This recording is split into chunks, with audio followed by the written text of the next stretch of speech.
Perkenalkan, nama saya Salwa Azhara dengan NIM 2201025116 dengan kelas 2A.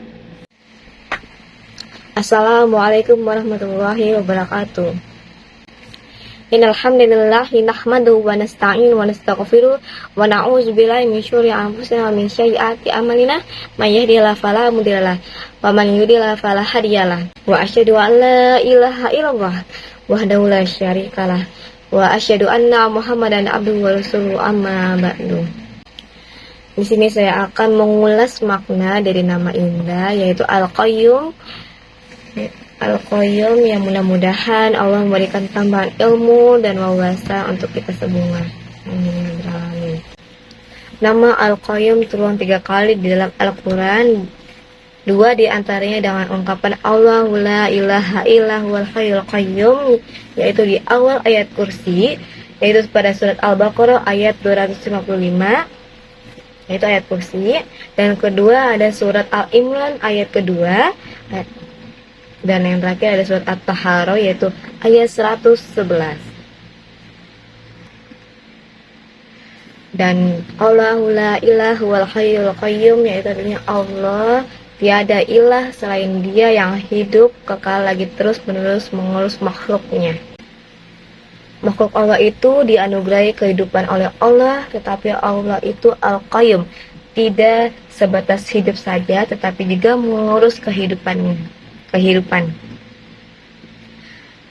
Dan Allah adalah Al-Qayyum, itu bermakna Allah itu mandiri. Allah sebagai Al-Qayyum berarti bahwa Allah itu berdiri sendiri atau mandiri dan tidak tergantung kepada yang lain, bahkan dialah yang mengurus semuanya dan dialah terus menerus.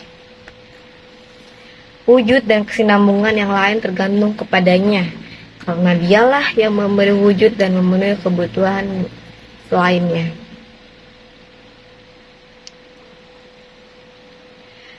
Yang lain diurus olehnya, namun dia tidak diurus oleh yang lain. Yang lain tergantung kepadanya, namun dia tidak tergantung kepada yang lain apapun itu namanya. Demikian juga berlaku untuk seterusnya. Dan Allah itu maha hidup, yaitu Al-Qayyum, dan maha memberi hidup, yaitu Al-Qayyum. Dia mengatur segala sesuatu yang merupakan kebutuhan makhluk secara terus-menerus, tanpa mengurangi sedikitpun kemampuan atau kuasanya sebagai maha hidup. Dia terus berjaga dalam mengurus makhluknya dan tidak dikalahkan oleh kantuk bahkan tidur, yaitu disebut juga dengan at-takhuzu sinatun walam naum. Padahal kekuasaannya meliputi langit dan bumi, yaitu wasiya kursius samawati wal ard.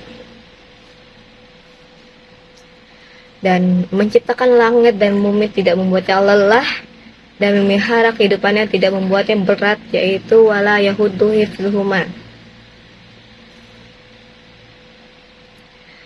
Manusia yang menyadari dunia sebagai hamba dan Al-Qayyum tidak akan merasa hidupnya serba sulit, karena dirinya diurusi oleh yang maha menghidupi.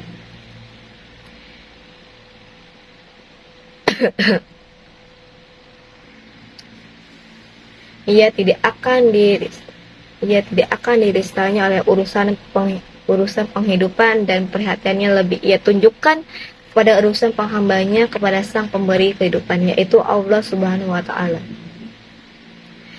Kesenangannya di dunia tidak lebih ia perhatikan dari cita-citanya yang menggapai kebahagiaan di akhirat pada saat semua wajah terkena kepada Al-Hayy atau Al-Qayyum, yaitu surat At-Taharah, yaitu ayat 111.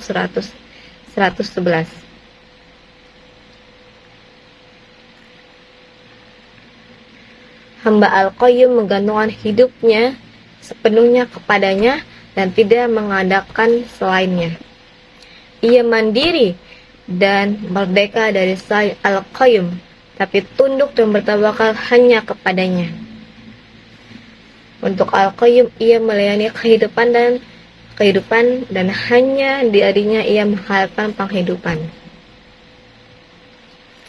Ringkasannya yaitu nama Al-Qayyum menunjukkan bahwa Allah itu qayyum binafsahi, yaitu mandiri, sama sekali tidak tergantung kepada makhluk apapun itu. Hamba Al-Qayyum itu tumbuh menjadi pribadi yang bersyukur dan mandiri dan senang menolong orang lain, ya, peduli tanpa mengenal lelah, membantu tanpa peduli upah yang tidak akan menjadi beban bagi orang lain, tidak menguntungkan diri kepada orang lain, namun juga tidak menjauhkan diri dari keramaian dan tidak bersikap angkuh terhadap orang lain. Sekian yang saya dapatkan sampaikan kepada kalian semua. Mohon maaf bila ada pengertian saya yang salah. Wassalamualaikum warahmatullahi wabarakatuh.